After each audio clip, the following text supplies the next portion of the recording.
সাইয়েদনা ওমর বললেন, কি খাইছস? কয় মদ খাই নাই। নাবিস খাইছস? এদিকে আয়। ইফতাহ ফামাক, মুখ খোল। হা করার পরে মুখের সামনে নাক নিয়ে গন্ধ দেখে মদের গন্ধ কলারটা ধরে মসজিদে নববীতে নিয়েছেন। ইন দা মিন টাইম মসজিদে নববীতে জোহরের নামাজ হয়। নিজের ছেলেকে মসজিদে নববীর উস্তুয়ানা বলে, উস্তুয়ানাতু মসজিদুন নববী, মসজিদে নববীর পিলারে বেঁধেছেন।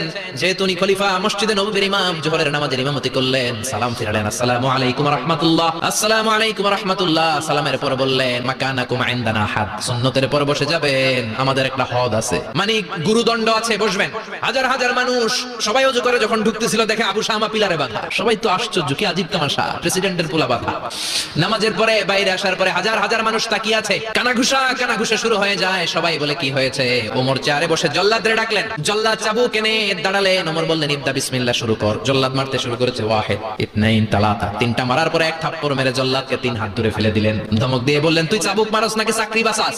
ওমর বলে, আইন্দাকা তালাতা, আইন্দে ওয়াহিদ, তোর হিসাবে চাবুক মারা হয়েছে 3টা, আমি